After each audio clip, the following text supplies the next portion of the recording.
thank you for just all your time and comments. So this is the third and final session for today. It's going to be 1 hour, 1.5 hours.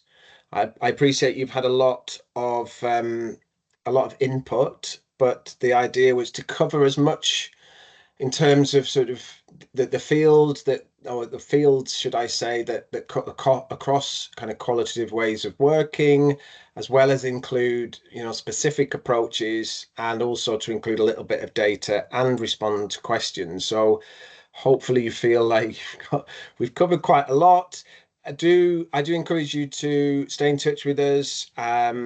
If you've got questions in this final session, I'll save a bit of time at the end. I'll try and cover a bit less in this one. And so make sure that we've got some time at the end to deal with specific questions, but do put them in the chat as we go along. I wonder if it's worth, Vishnu, how do you feel about saying something about day 2 now, just in case people don't stay for the whole session, or I don't think we're going to run out of time, but just in case we did do you want to say a little bit about day 2? Yeah, sure. So day 2 is going to kind of follow the same format. We start the session at 9:30 and we will have 3 conversations, as opposed to, I think we had 4 today. I think we'll kick off with post-qualitative methods, followed by a critical IPA, and in the afternoon session, it's going to be decolonial methodology. So unfortunately, I won't be able to change the time that we did today, because it's going to be an external speaker. So we have already set the time zone based on that. So you will have the longer break that we promised in the original schedule. Yeah, that's it. Fantastic. Thank you, Vishnu. And hopefully, I mean, I think what I've tried to do in day 1 is, as I said before, give an overview of the sort of scholarly kind of foundations of qualitative ways of working, and certainly the sort of how ethnography has emerged from those traditions, as well as give some examples. But tomorrow's program sounds really interesting in terms of picking up very contemporary issues in what it means to work critically, decolonially, and with very sort of quite challenging, given how much the world is on the move at the moment. So whilst governments try to shut down movement and mobility, we see people are moving even more, whether it's through conflict or for economic reasons. So I think it makes working with multilingual data very challenging, but really interesting. So hopefully you can see my slides, and what I wanted to kick off with was a little bit more of a focus on analysis. So I've talked quite a lot in the previous session about this data collection. I want to try and be transparent about some of the stages or some of the tools that often get glossed over or missed out. So one, I think, really important tool that we work from with interview data in particular, as well as field notes, are transcripts. And it's normally one of the first kind of big questions: what am I supposed to be doing when it comes to making decisions about transcription?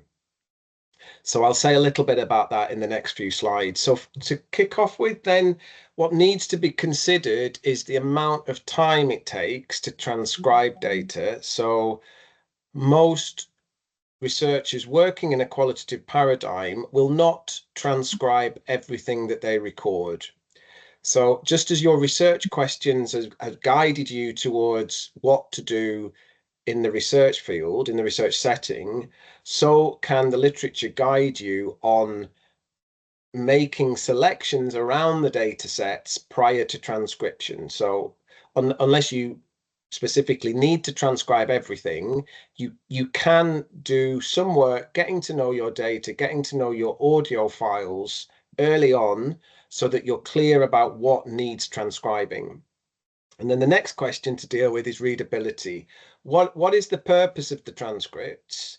If it's a PhD or a small scale research project, do you need to show lots of your analytical procedures, in which case plenty of transcripts in the appendices and extracts from the transcripts in the main body of a thesis would be very useful for the reader.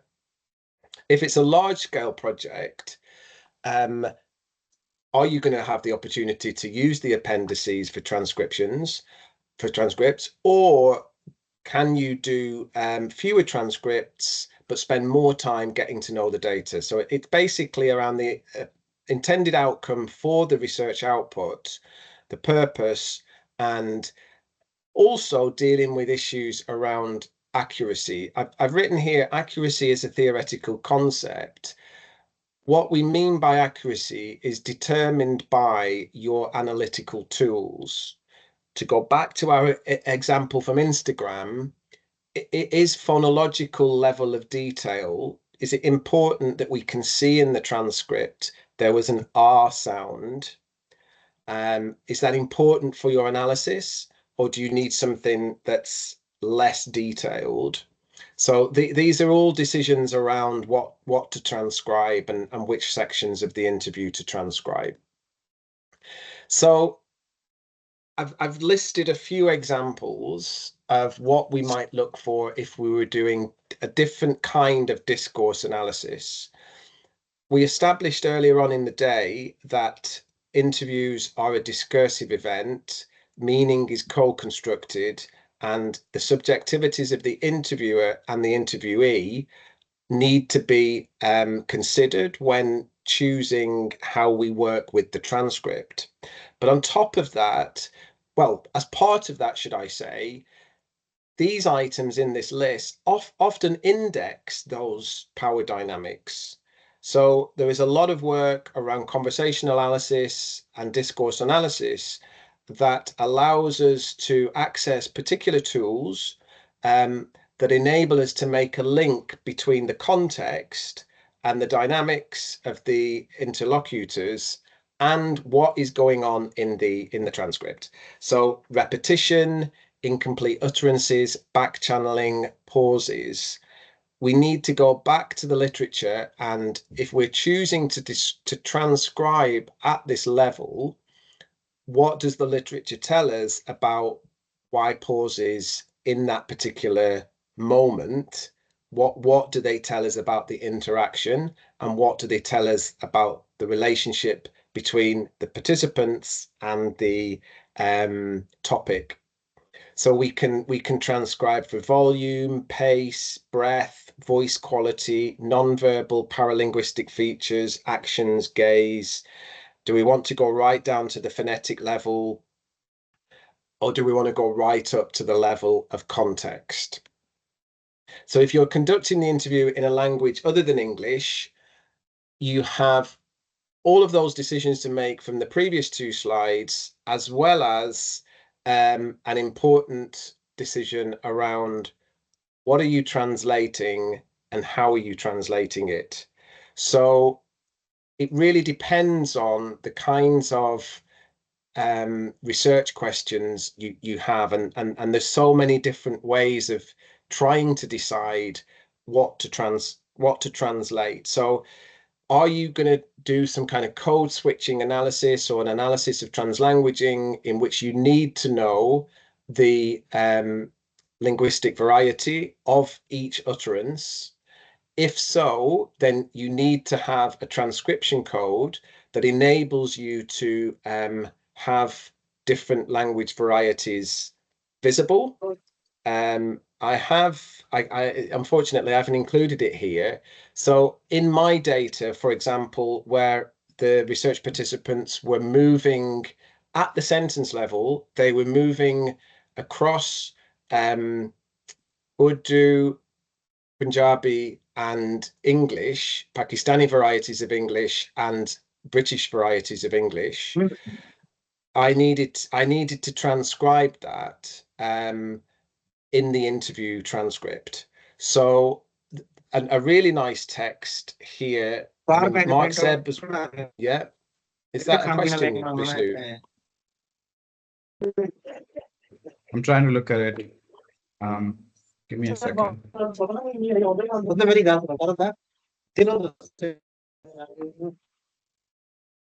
Okay, I think it's muted. Great, thank you.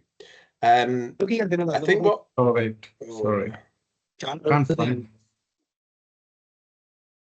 If you've got your mic on, would you mind turning off your microphone, please?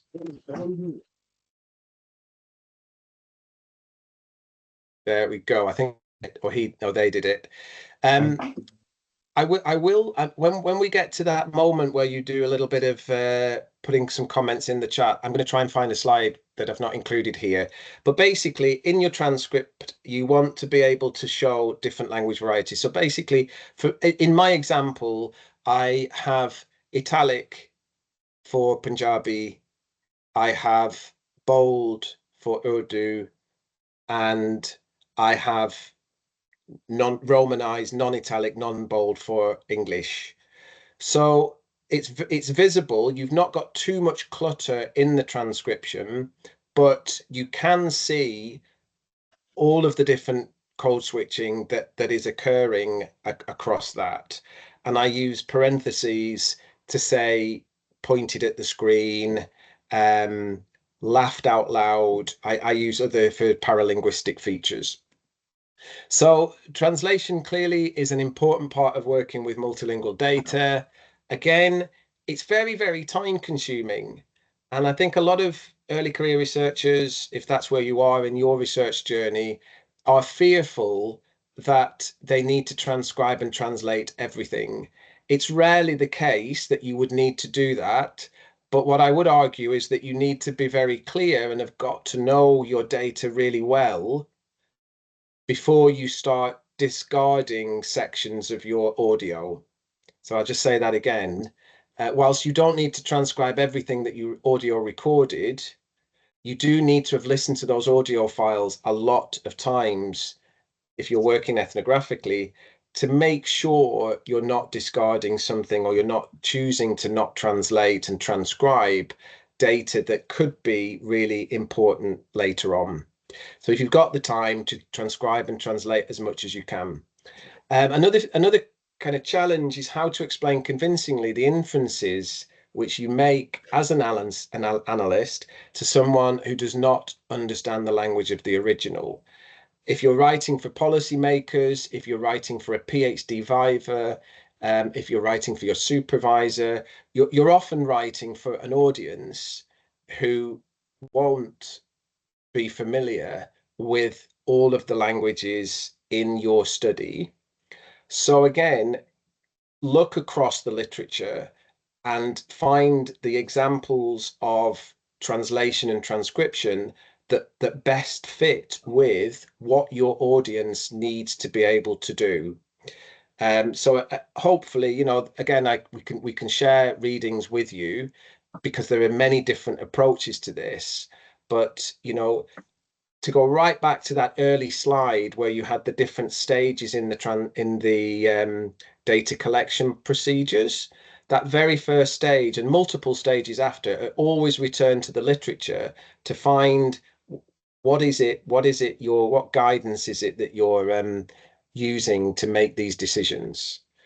And unfortunately, it's only one slide, but I think tomorrow's sessions will deal with this in much, much more detail, representation. So as far back as the year 2000, people were writing about this and continue to write about this. How, when we're working with standard and non-standard varieties, with standard and non-standard orthographies, how do we make sure that those power dynamics are, to use the words of Jaff and Walton, readily went from one small part of a text or ethnography to a complete whole, a voice. So the more deviant the text from the standard, the more socially marginalized its imagined speaker will perceive to be. They conclude that it is almost impossible to avoid stigma in the non-standard orthographic representation of others' low status speech. So take a moment to reflect on that in the slide. But what they're trying to address is the power imbalance between what research participants are saying and writing, the decisions that we make to transcribe that, in the knowledge that our audience may not have familiarity with non-standard varieties.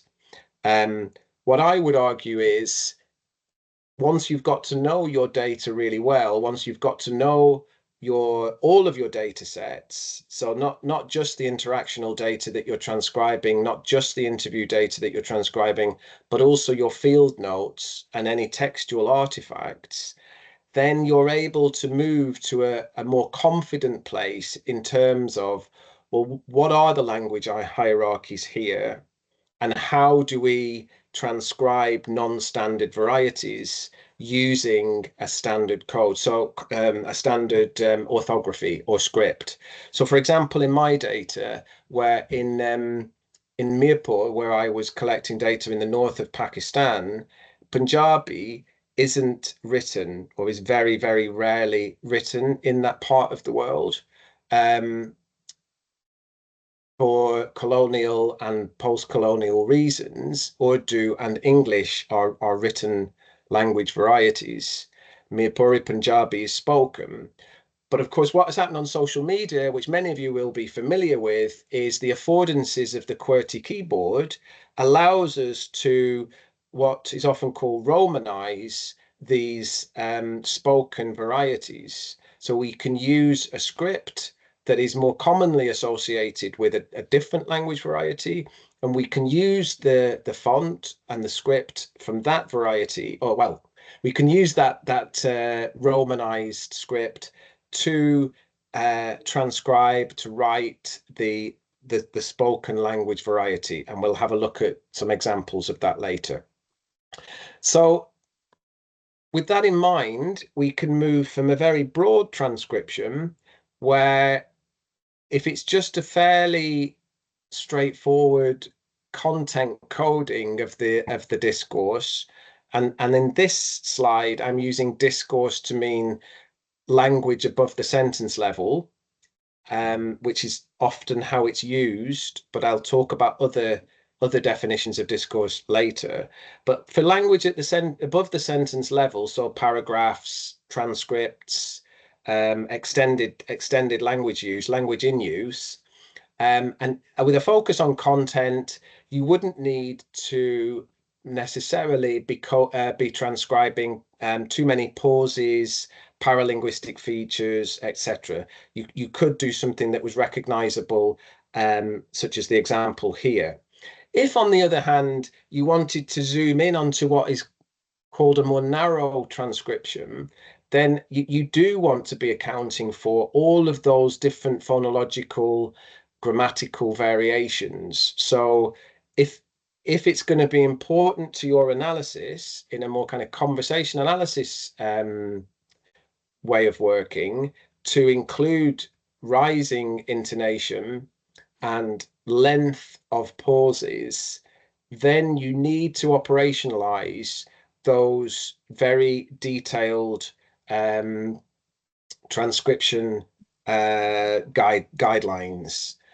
So again, you would be coming across these in your literature review. The research that you were reading would be drawing extensively from these kinds of transcription methods, and you would have plenty of practice using these different transcription symbols before you necessarily sat down with your own data and started to transcribe them in this way. So you've got from very broad to very narrow, and it depends on the discipline that you're working with as to how you decide. And another very sort of detailed part of working with transcripts is the use of software. They all do substantial kind of coding, thematic memoing that I've been talking about earlier. You can move across the different stages of your analysis in a very similar way to you can if you're using pad and pen or paper and pen, but you can also do a lot more. You can obviously search much more rapidly. You can link across data sets more efficiently, and you can use all the visualization tools that some of this software affords. I'm not going to get into which different software packages we use, because we use different ones for different purposes. MaxQDA is quite popular, NVivo is quite popular, but I should add that so is paper and pen. Not everybody's necessarily using the software. So those coding examples that I provided in the previous session, where I did the coding on a printed transcript, this is pretty much the same procedure, but carried out using MaxQDA, where you're highlighting sections in the text and you're applying the code on the left-hand side. So partner is the person who made the utterance. Emotion is the code about their emotional response. Who did they make it with? So it's quite a similar example to the one from my Pakistan data. And underneath the code, you can keep a tally of your reflections on this. So basically, this is the code and the memo. Before I get to discourse analysis, I wanted to just say a little bit about another tool or approach that's really popular and gaining, well, has gained now a significant space in the qualitative research paradigm, which is corpus linguistics. So even though we're counting frequencies, we're doing a lot more when we use a corpus being the principled collection of naturally occurring data, linguistic data that is stored electronically and for quantitative and qualitative analysis. Mixed method approaches tend to draw from a corpus. It's principled in the sense that it's designed and constructed to represent the specific kinds of variety or genre that you're interested in. It can be naturally occurring, easily stored electronically, and it gives you access to more quantitative and qualitative ways of working.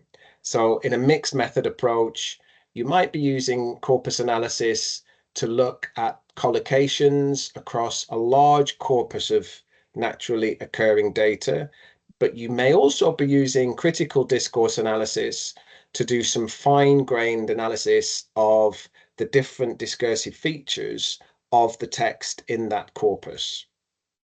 So this will be familiar to those of you that work with concordances, which they're a list of all of the occurrences of a search term in a corpus. So it's really useful for looking at school textbooks or policy papers, large data sets, where you want to establish patterns, what kinds of things are caused, and which wordings appear repeatedly with that cause. So concordance lists are an important feature of using a corpus linguistics approach.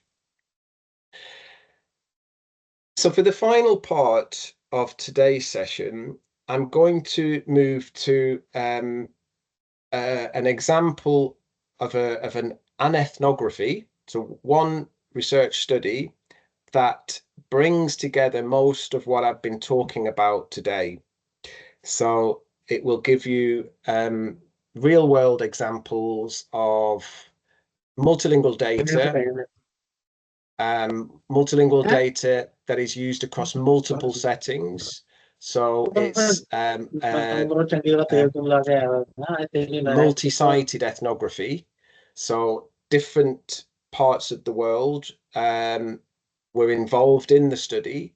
So we'll be able to see how do you record data in those multiple settings.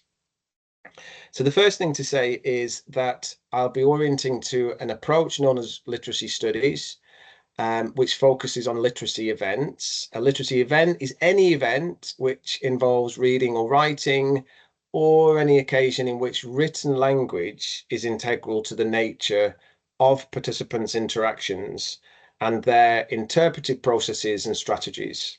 So what Shirley Bryce Heath means here is that in a similar sense to the way that Del Hymes was using communicative events, Heath goes on to use some of that literature to pin down how writing and reading are integral to these interactions, some of these interactions. So as well as looking at spoken data, which many people are interested in, she shifted the focus to let's look at reading and writing in its social and cultural context.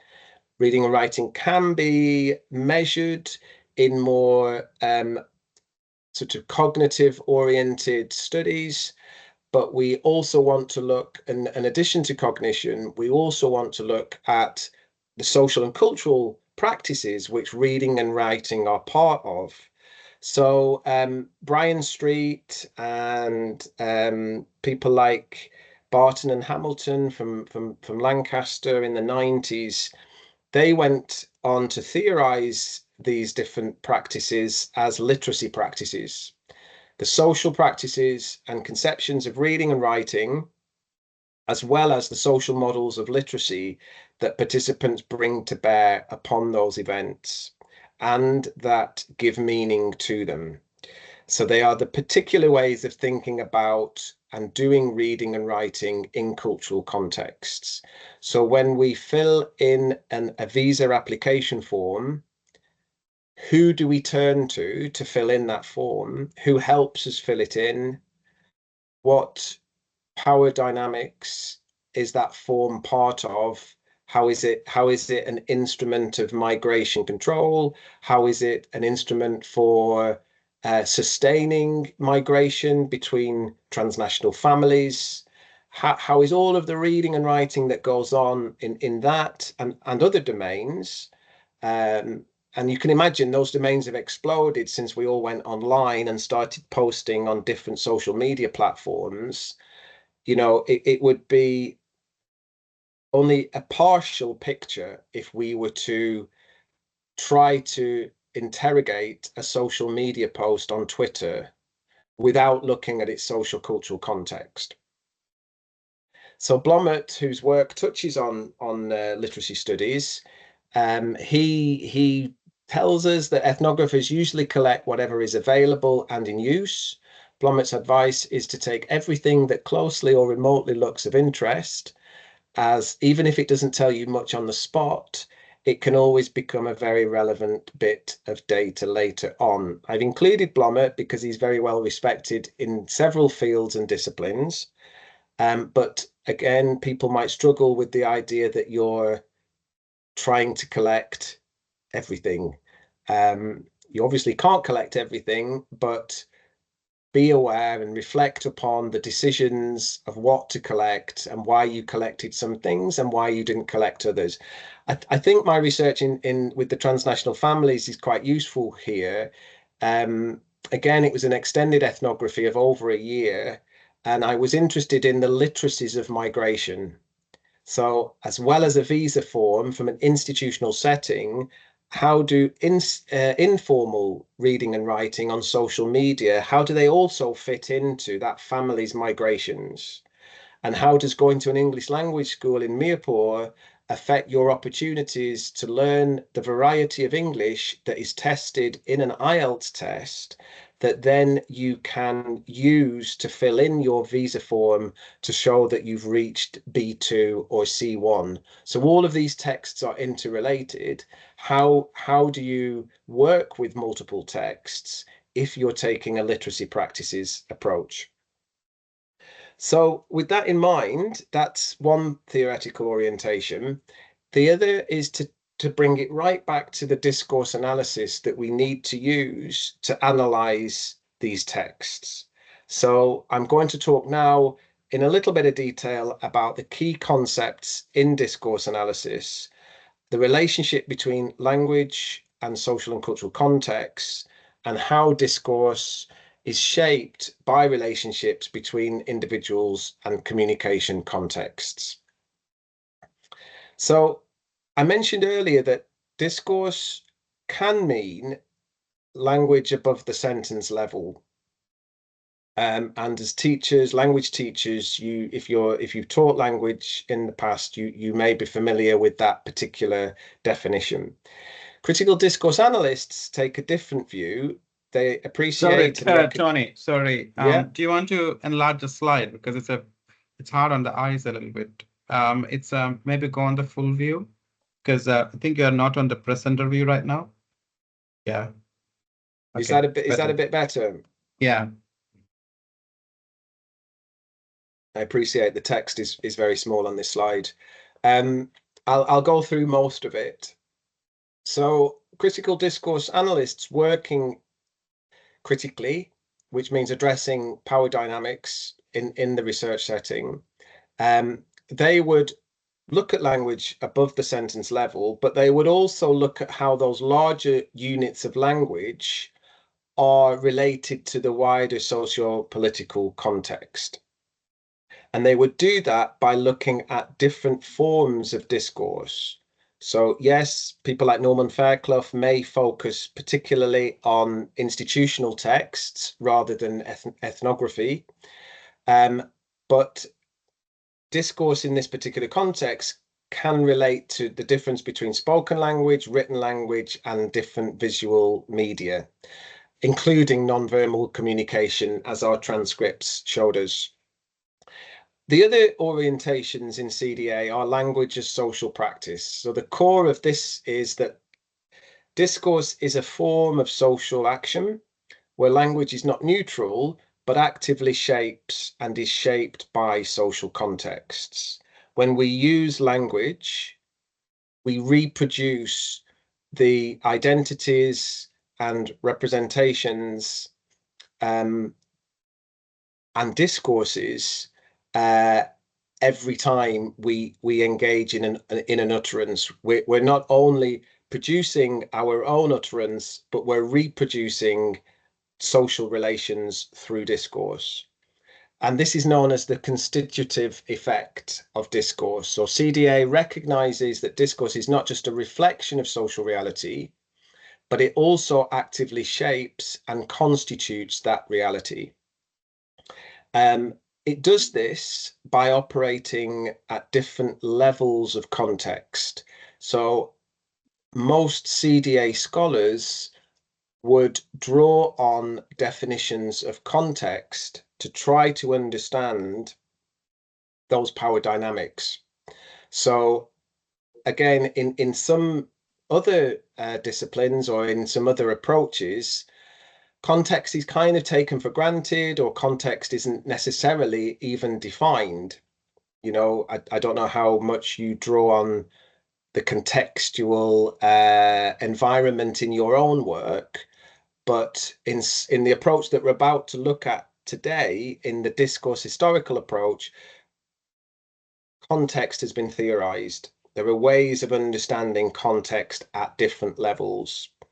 The other important aspect of CDA is how discourse reflects and reinforces power structures and ideologies.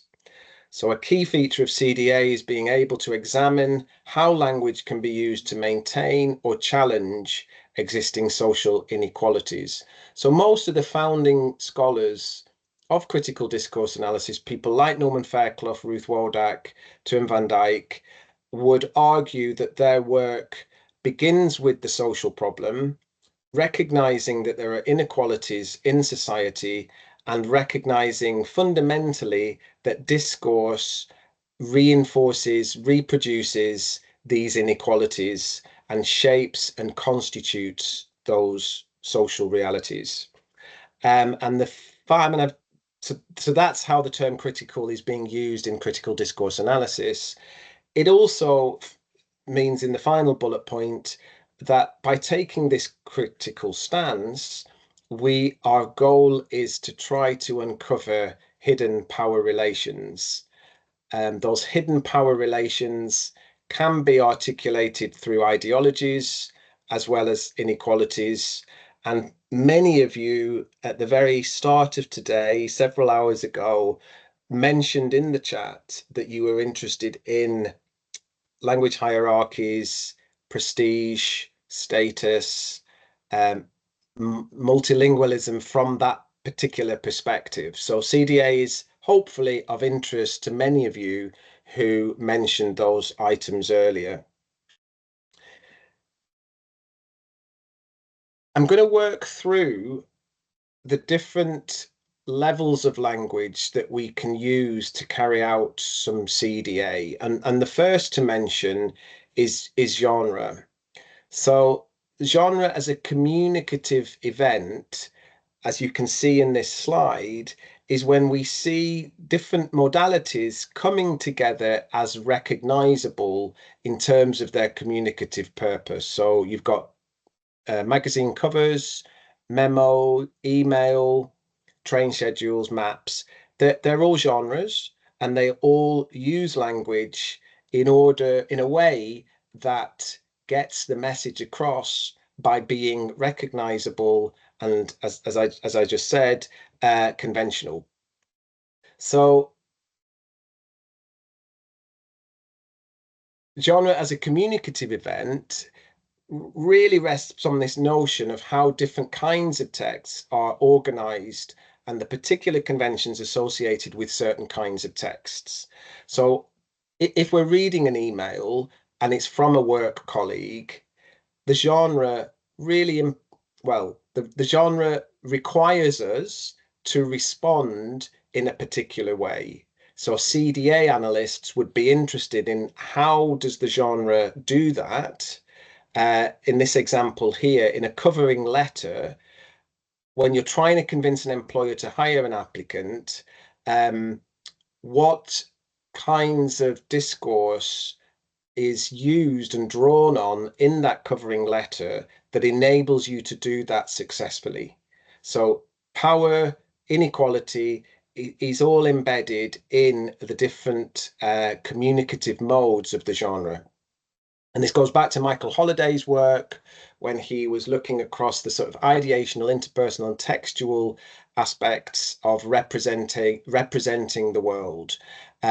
More recently, you've got James Paul G's work, who has done a lot on discourse analysis and a lot on literacy studies as well. So I highly recommend looking at how he draws on discourse analysis to understand literacy practices.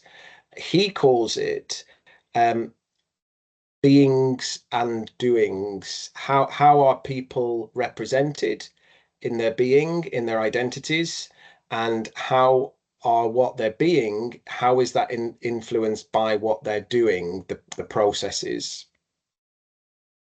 So in this final stage of the session, I'm going to talk about multimodal. Well, sorry, I'm going to talk about different aspects of different types of discourse analysis. I'm not going to get into multimodal discourse analysis simply because we don't have time, and most of you didn't mention it in your chat comments earlier.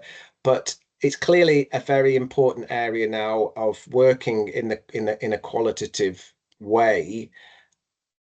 Most communication now, to some degree, all communication now, is a mashup of different modalities. And we certainly see that as soon as we go online in terms of visual, oral, textual modes. So a key question here would be, how do people use different semiotic modes to make meaning and manage interaction? So I can provide readings if you're interested in that very contemporary work around multimodal discourse. But what I'm going to talk about for the last half hour is an approach which can be used with multimodal data. So multimodal discourse analysis would be an analytical tool, an analytical way into a critical discourse analyst study. So critical discourse studies would be the more accurate term for the field that you were working in, critical discourse studies. And as part of your critical discourse analysis, you might use some multimodal discourse analysis. That's because, in the words of Ruth Wodak, you begin with the social problem and you assemble the theories and methodologies that are most pertinent to that particular social problem. So there is no such thing as a critical discourse analysis in the sense that it's replicable across different settings, but rather critical discourse studies allows us to look at different assemblages of theory and methodology, which then are operationalized to answer your specific research questions. I'll say more about that right now. So I mentioned Wodak. Her and colleagues use a particular approach which theorize context at these four levels. So I've talked a lot today about all four. What I'm going to do now is put them together in a framework. So in this particular framework, which is as I say, is called the discourse historical approach, context can be understood at these four levels. So level one, the immediate language or text internal context. So if you were doing some analysis, and I'm going to have to oversimplify the framework, but I do want to include it because it will bring together the work that we've been talking about on criticality, multilingualism, and literacy. The immediate level would be the level of the written text, either on the page or in the social media post. So how is the discourse instantiated in a text? So it might be a school textbook. The second level, the intertextual level, is where we start to work out and identify relationships between the first level of text and other texts. So how is what is written in your student's course book, what is the intertextual relationship between that and other texts that are used in that setting? How does that text relate to the teacher's book? How does that text relate to their homework? So we can establish intertextual relationships. Now, for Wodak, obviously different CDA scholars use these terms in different ways.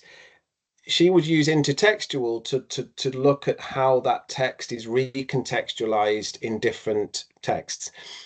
She would use interdiscursive to look at how the discourses instantiated in the text relate to other discourses. So let me give you an example. If I was writing on a social media post on Facebook about my migration to go and live in Spain, and I made the comment, but the British government has made that really difficult because of Brexit, then I'm drawing on other discourses, not just the discourse of migration, but I'm also drawing on the interdiscursivity around Brexit, decisions about whether to be in or outside the European Union, related to lots of other things, the economy, employment. Those discourses are interdiscursively related to my initial discourse about I want to go and live in Spain, but I can't because of Brexit. The third level of context is the extralinguistic or sociological variable. Challenging to pin down, but these are sociological variables such as age, gender, sexual orientation, the sociological variables of who is involved in this study and how do those sociological variables shape the analysis of discourse. So in my PhD work, for example, well, let me give you some other examples. So in my work over the past sort of 10, 15 years with refugees in the four countries neighboring Syria, the extra-linguistic sociological variables relate to their education, their previous education, their previous schooling, as well as gender and age. So when we're looking at their access to different materials at school, or different opportunities to use Mohanty's work around multilingual education, how is that framed by their previous trajectories?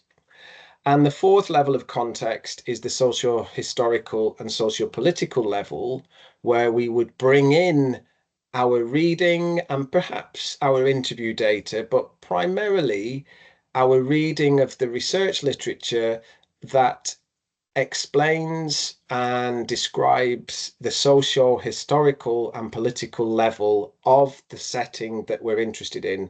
So to go back to my example of the refugee camps, say in Lebanon, what is the history of relationships between Syria and Lebanon, and how does that position refugee children leaving Syria and going to study in schools in Lebanon and live in Lebanon?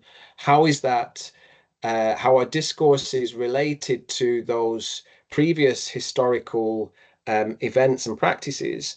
How does that relate to these other levels of context? So literacy in these settings can be understood at those different levels, and certainly by looking at the different literacy practices of the individuals involved in our study, we can say quite a lot about the immediate level of the text, the intertextual and interdiscursive connections, as well as the sociological and socio-historical.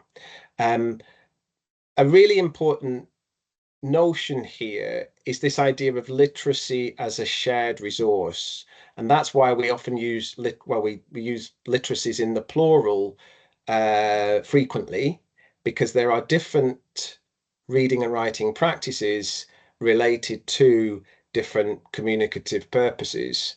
And similarly, Blomet's work is that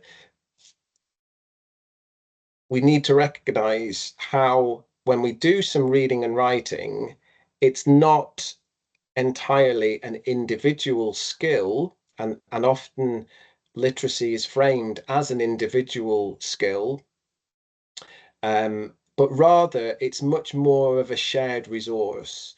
Most people, when filling, or many people, when filling in an online form, will seek help. Most texts in a classroom setting, to some degree, are co-constructed between pairs, group work, the teacher, different feedback, different drafting. So there's lots of opportunities for us to share our literacy resources with other people. And we do that through the notion of literacy mediation. So in the example that I'm about to show you, a literacy mediator translates between codes such as Kurdish and English, as well as different modes. So moving between the online settings and the offline settings when reading and writing and speaking on behalf of others. So they're sharing their literacy resources, and this is absolutely core to understanding what we mean by multilingual literacy. They're moving across these different modalities just as much as they're moving across different varieties. So in the next example, the research focus was to look at the forms of literacy mediation which take place in humanitarian settings, with a view to establishing how the mismatch between institutional discourses and the lived experiences of displaced people are negotiated when discourses are invoked in written texts. So in lay terms, what I was interested in is, for the millions of people who are displaced in the world at the moment, many, by far the majority of them, will seek support, guidance, and help from other people in their family or kinship network to help them cope with the new school, the new immigration procedures, the humanitarian assistance that they're applying for, the welfare that they're applying for.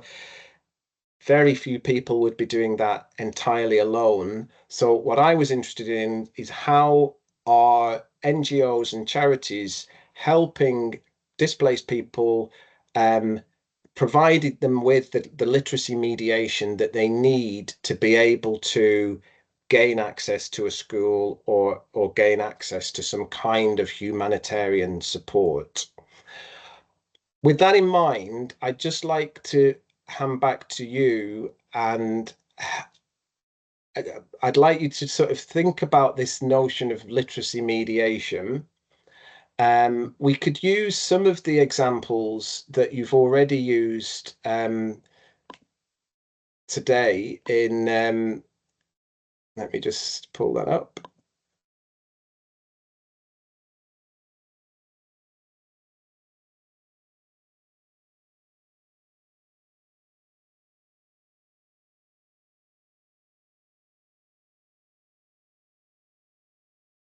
Sorry about that. So yeah, what I'd like to do now is, keeping this notion of the literacy mediator in mind, a person who draws on their literacy skills and knowledge to help other people fill in forms across multiple languages. So I'd like to keep the multilingual element, and I would like to keep the literacy element, the writing and reading element.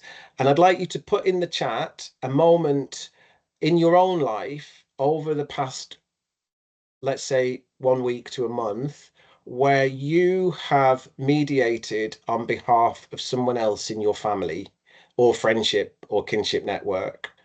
When have you helped somebody with a text? When have you been involved in the reading and writing of somebody else?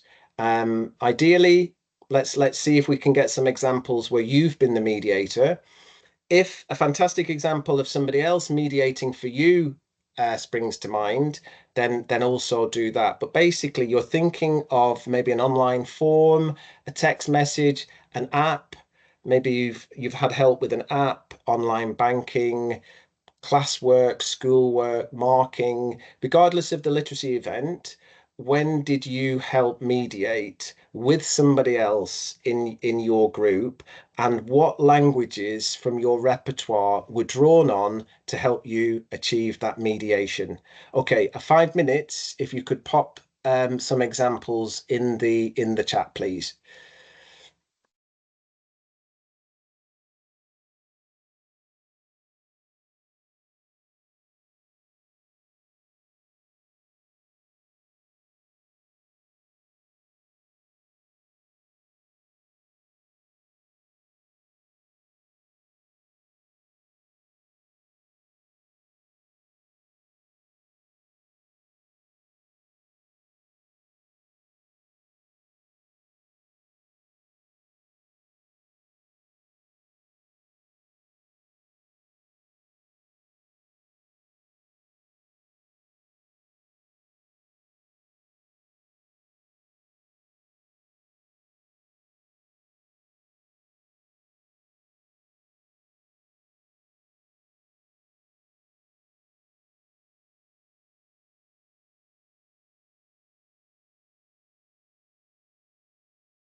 I'm gonna respond to a question whilst people are adding one or two more examples. The examples are great, and I will come back to the examples in a moment.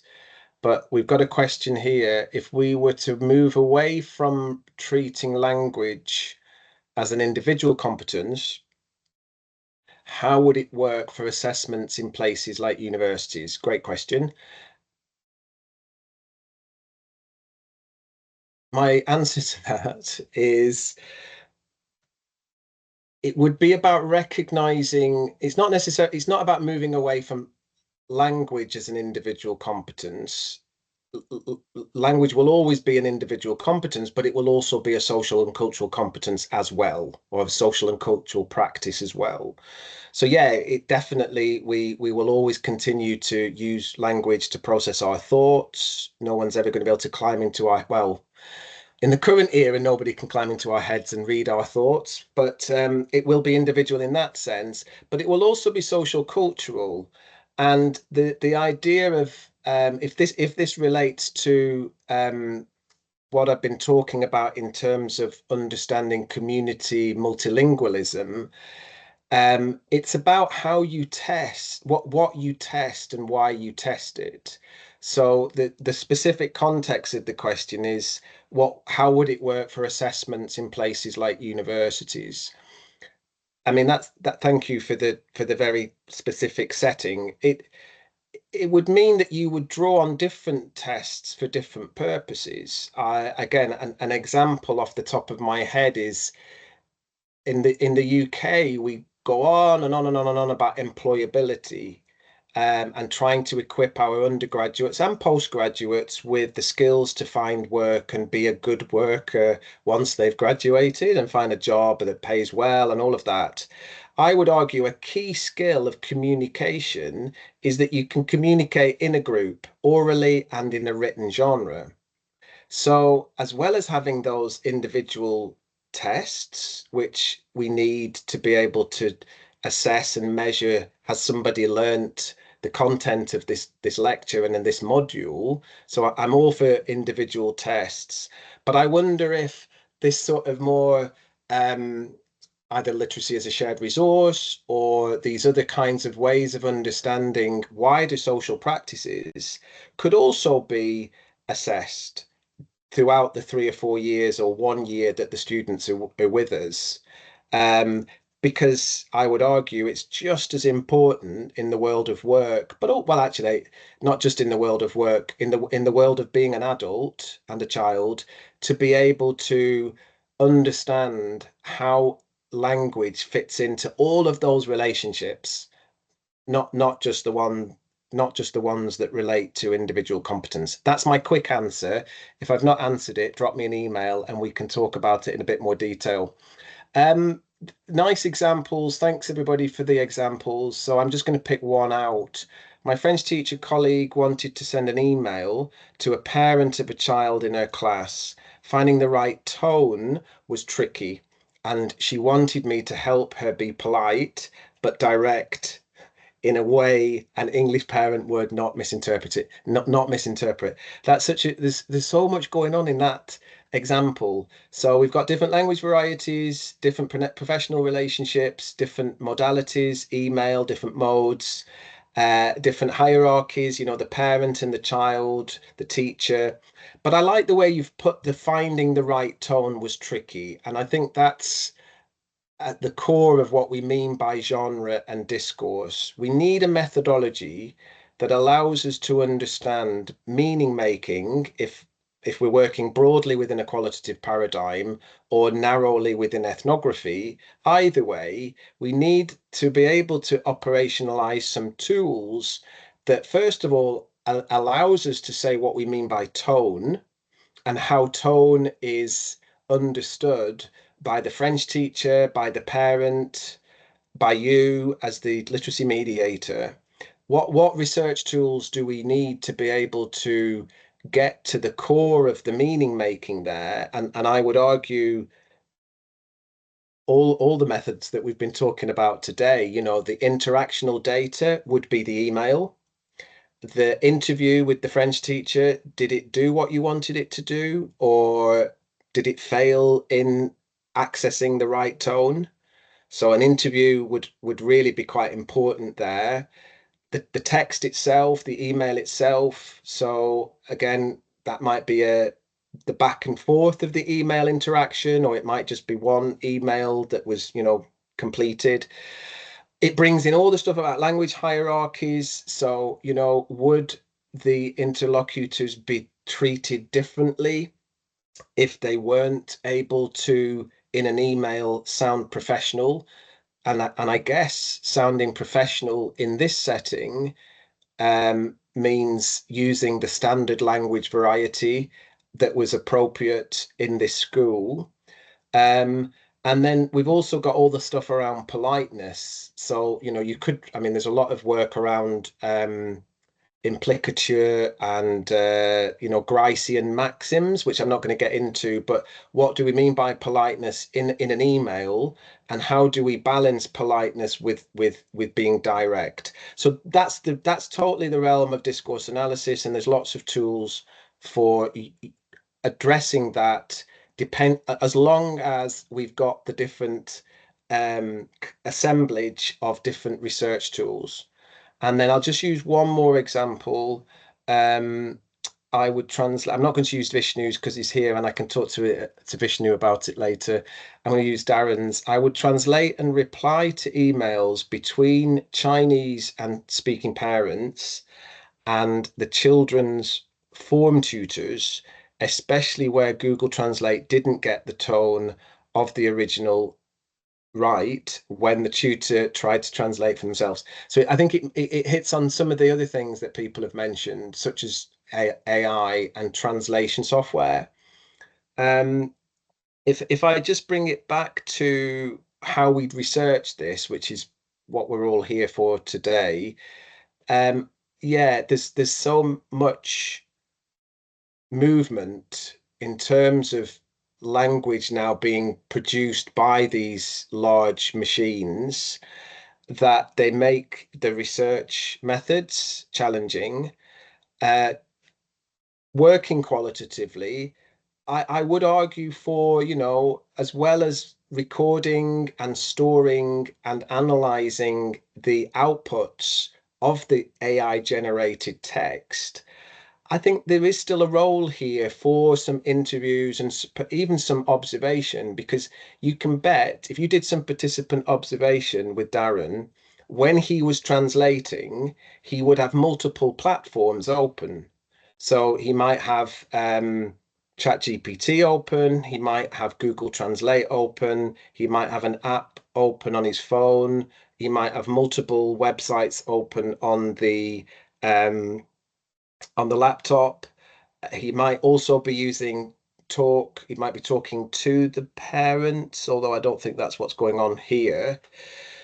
But as an example of a way into understanding all of this multimodality and all of this different mediation, I think I am an ethnographer, so I am obviously going to orient to ethnography, but I think there's a role here for those ethnographic methods, even when we're using computer mediated communication. A lot of people working on AI won't be using ethnography, but given that's what we're talking about today, I would argue that's how we get to people's meaning making. Why did Darren use that particular platform? How did Darren feel about the tone, as he calls it? Did it hit the spot? Did it do what he needed it to do? How did he reformulate the text over time?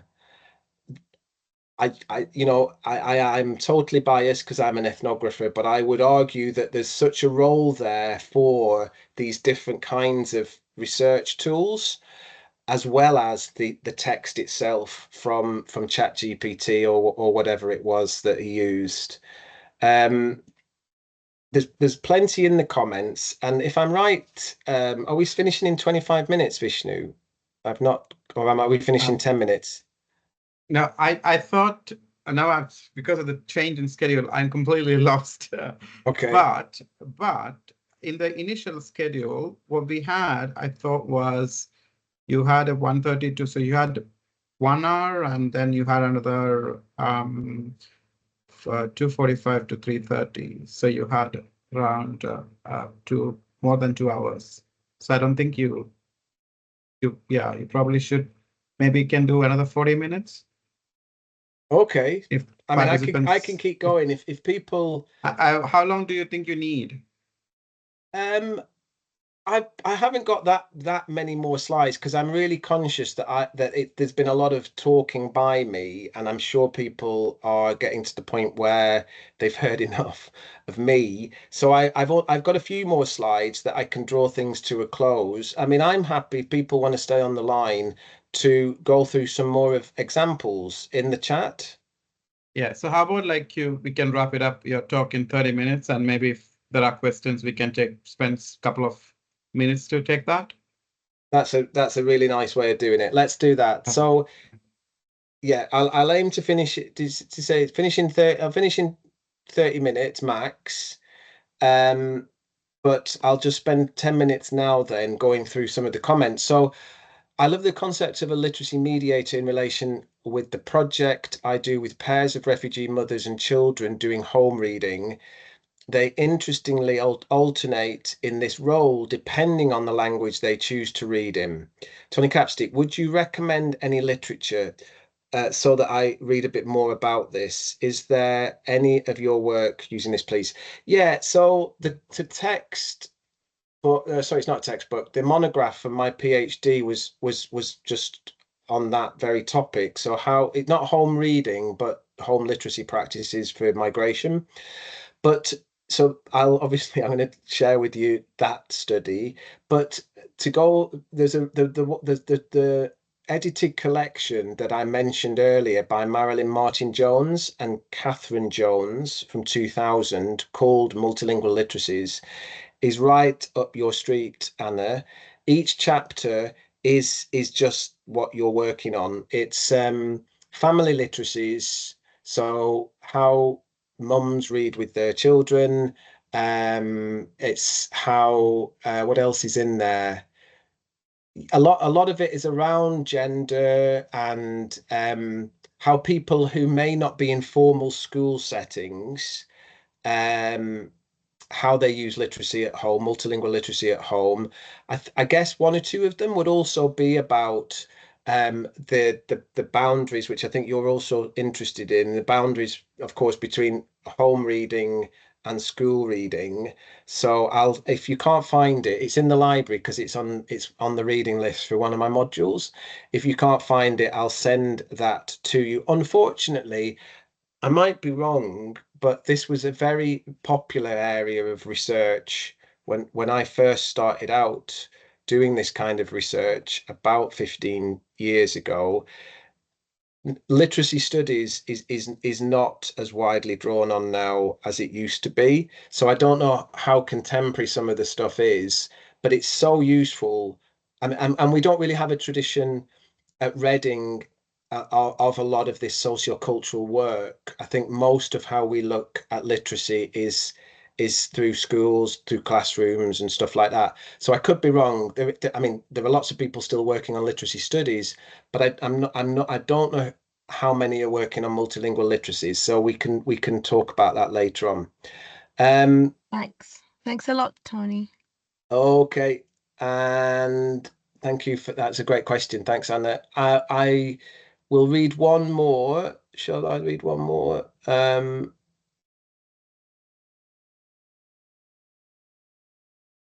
How about that one? Each of us living, thinking, reacting, respondingly. Oh, Kimberly, I feel strongly about this because when I was in the UK university, I was marked negatively for my language when I used terms interchangeably, like only child versus child with no siblings. I had to advocate to the markers that both phrases meant the same thing, as I was told the language used by saying only child was unprofessional. This, I guess, this gets to the core of what previous commenters have also mentioned or alluded to, which is the relationship between recognizing multiple literacies and multilingualism and non-standard varieties and how young people are supposed, oh, well, and adults are supposed to pass exams. So we have a schooling system. We tend to have schooling systems that either don't recognize home language varieties or do but don't know how to design multilingual pedagogy that allows them to draw on all of that rich resource. Or we just outright have schools where they're just like, no, no, no, no, no, you're not going to be using that variety. You're not going to be using that language. You need to use X language. So, and as those of you working on EAL, English as an additional language, or ESOL, English as to speakers of other languages in the UK, as well as, but for slightly different reasons, those of you in countries such as India, I know many people from India signed up for the workshop, so I'm using that as an example. The relationship between what is valued isn't always then sort of taken up in what is assessed. So, when resources are tight, we see, and this is very much in Mohanty's work about multilingual education, mother tongue based education programs. There are pedagogies that help teachers draw on languages that are familiar to the learner, and they're very successful and they're used in lots of different countries around the world. But unfortunately, convincing Ministry of Education officials and school principals and teachers at every level, it's not as straightforward as showing them the evidence of the benefits, but often you're up against, and this is why we kicked off with language ideologies, you're constantly banging up against these attitudes towards what is and isn't appropriate. And unfortunately, what we know about multilingualism and the benefits of it isn't how it's talked about in the media. They're often very conflicting discourses, which is a very nice way of bringing me back to my slides to end with critical discourse analysis. So thank you for your comments. Vishnu, are there any questions in there that you can see that I've not responded to that I maybe could say something about? Or Yeah, I think Uma had a question. I thought that was interesting. So even in the ethnographic data, any data that sounds political is treated with caution, double checking with the speaker and the same mentioned by the researcher as ethics requirement. I'm not entirely sure what the question is, but okay, so I think why is that we are obsessed with language as competence or even as performance, but not often paying attention to thinking? Great question. I mean, I agree, I would agree with you. That's my question. I don't know what you think, Uma. I think it's because people feel that everything that we're talking about right now is somehow challenging for teachers or challenging for learners. You're going to confuse the students. You're going to, you've got to stick to these very prescriptive ways of understanding language use. If you don't stick to these very prescriptive ways, we can't test the student. So there's all of that stuff around testing and what is education and schooling for. There's all the reasons that you'll listen to and find out about tomorrow in terms of very, very dominant ideologies around, colonial era ideologies about what is appropriate and how those continue to be underpin decision making about language of the curriculum. So, really, yeah. Vishnu, do you want to comment?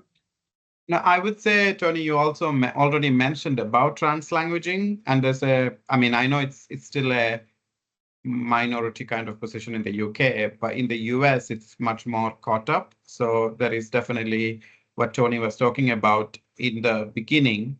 There is resistance around that strict standardization and the boundedness nature of language. And that's how all our standardized assessment is predicated upon these kind of colonial nation state ideologies of what a standard language look like. I mean, in reality, there is no standard. We're all creating our own standard. So a lot of translanguaging literature definitely has pushback, I would say, and there are pedagogies and kind of assessments made around that might give speakers more credit to their entire linguistic repertoire. Yeah, totally, definitely. I agree with all of that. It's really interesting the translanguaging literature was really sort of emerging when I was doing my PhD work in South Asia. So it was very powerful for me to see how, languages that aren't written down compete against languages that are written down, the colonial legacies that Vishnu just mentioned. It was a perfect environment to be looking at translanguaging. I think it's equally as useful in English dominant settings. We could look at working class kids in the UK who see themselves as monolingual.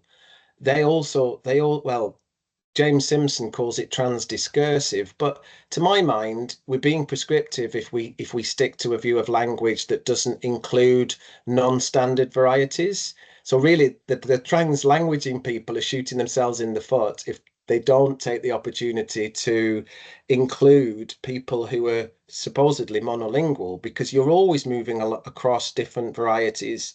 My entire family do not use standard British English at home, but they would say they're English speakers.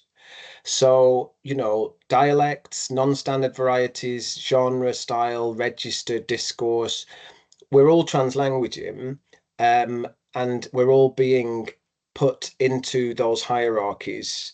So it is an important literature, and Vishnu and I have got more of those references if people wanted to know a bit more about them. I mean, this is maybe more interesting than my final slides, but I will get back to my final slides just so that you can see where we were going with all of this. So no, that's my old slides. Let me try again.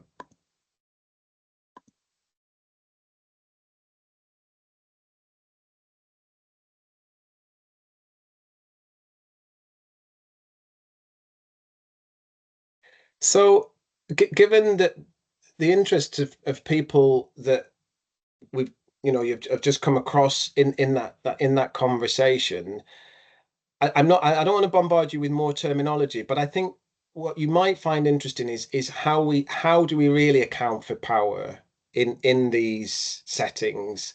And what's quite interesting for the literacy mediators, and now I can't get out of this slide. There we go. Is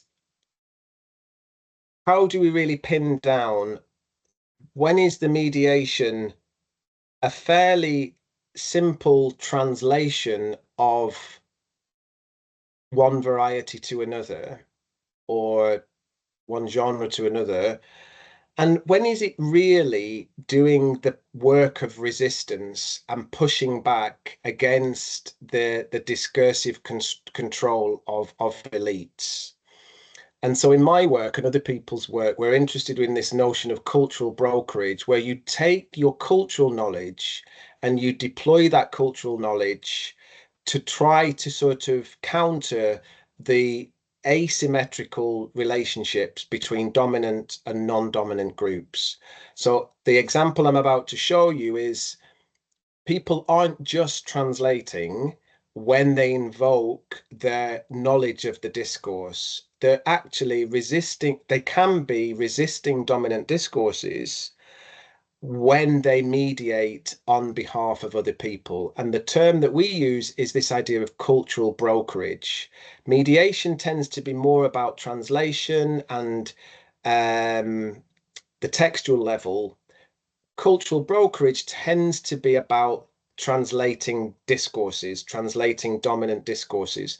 So in this brief example, which I will share with you, and then we'll go back to final questions and comments. But in this, I was sitting in doing my ethnographic study with refugees and displaced people from Syria in Turkey.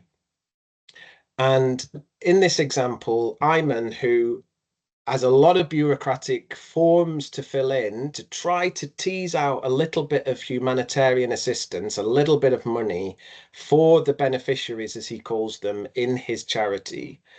how does he do that? What is he doing? And what he says when he explained to me is because, especially when we talk about specific topics like project cycle management and like financial management across the border, the concepts need a certain educational background. And I don't know how much they can do the basics, so we can introduce concepts like cash books, for example. We just tell them this is the tool and respond. This is how you use it by talking about a concept in Arabic to a concept in English, like checkbooks. Always messy data and always takes time to get your head around. But basically, he's trying to show how the word cash books can be used in the particular forms that he's filling in on behalf of refugees and displaced people. But in the next example, I'm trying to move up a level to how he invokes these power registers, what Ruth Wodak, the critical discourse analyst, calls power registers, dominant discourses that keep some people marginalized and other people the opportunities to resist that marginalization. And how do we do that through multilingual literacy? Well, in this example, Ayman says, and he points, and it's a nice example of ethnography because we're sitting together and he's got the form in front of him. He points to the word evaluation. This is a difficult one for Syrians that know some French but not English. Strictly, you could say, and then he says the French, but people just say evaluation when they want to check the performance of someone against something. So I use takim in Arabic. I use the example of customer evaluation. And he goes on to explain the different translations that he's doing.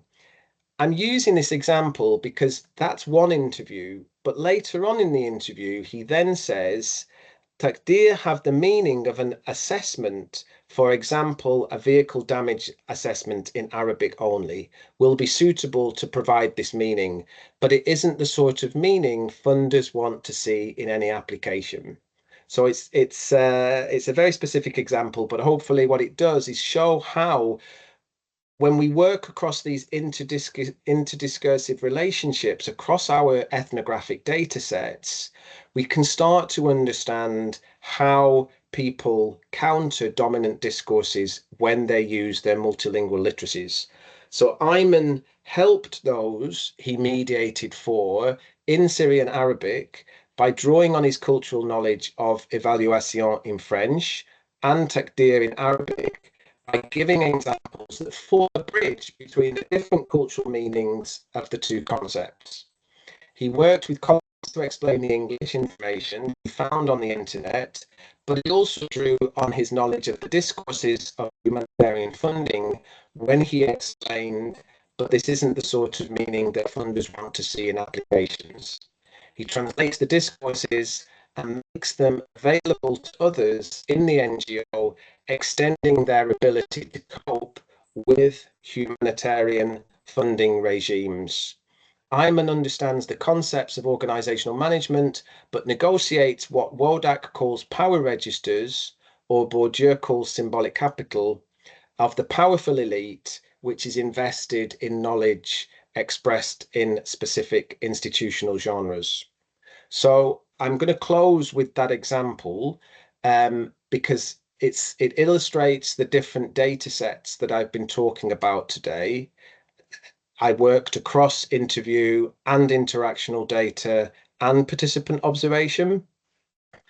It shows how we can operationalize these multilingual literacies, literacy mediation, and cultural brokerage to try to understand the characteristics of our qualitative research design and how we need to understand the meaning making that Ayman brings to his literacy mediation in these very, very resource low settings, and how he reads these official documents across and which are central to his literacy practices, and which really I, as the researcher, I wouldn't have been able to get to the bottom of had I not been in the setting with Ayman. So on that particular point, I will stop sharing my screen. And I realize that's quite a lot of information to take in, but what I'd like to do now is just hand over to you for the last 5 or 10 minutes or so, just to see if any final questions or comments about anything in either in the earlier sessions or in the final sessions today. I'll jump in and I'll just answer Joanna's. How does the thankfully discredited idea of semilingualism or having an incomplete acquisition of several languages fit with newer ideas of fluidity between languages and languages perhaps not being fixed? Good question, Joanna. I could point you towards Jan Blomert's work, who talks about polyglot repertoires.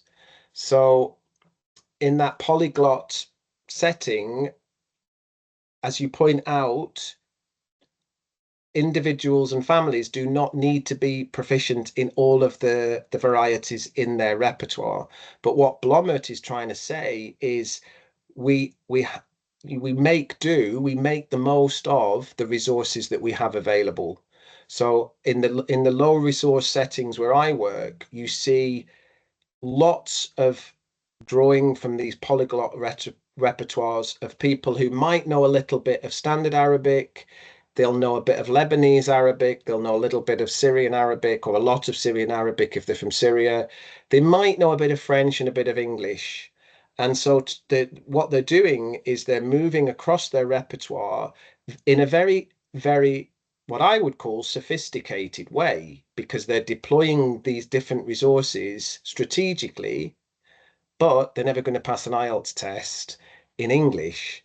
And obviously in the sort of requirements of migration or visa or et cetera, et cetera, et cetera, they might need that. I mean, not all of them will, but maybe that's what they need. So there's that mismatch between what they're doing, moving across their polyglot repertoire, and then do they have access to passing the tests that they might need to? I think that's a different question though. But I'd look at Jan Blomert's work, Joanna.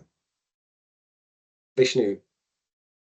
No, sorry, if I just may add, because the entire literature around racial linguistics, Nelson Flores and Jonathan Rosa's work is directly discrediting semilingualism. And I would also say, and that's so look up that literature on racial linguistic ideologies, which I was talking to Kimberly, but also then translanguaging originated as again a response to that kind of ideas around semilingualism. So there is that too.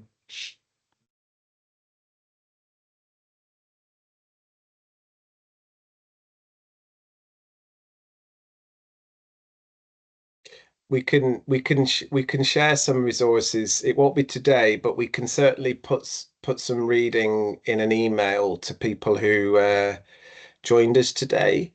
And we've got some I mean, I've probably got more access to the translanguaging stuff than the ratio-linguistic stuff, but it sounds like Vishnu's got some nice recommendations for ratio-linguistics. So we'll put together a little reading list to share with people.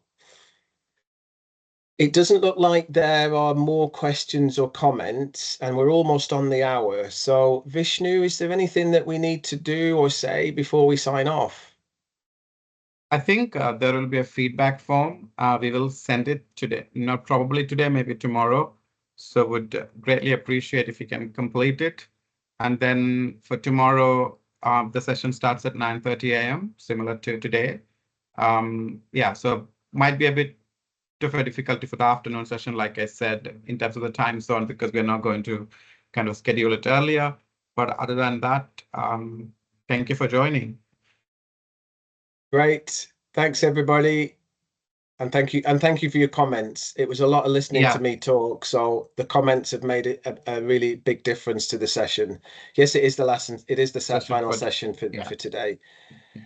Thanks again, and enjoy tomorrow. Thank you, everybody. Bye.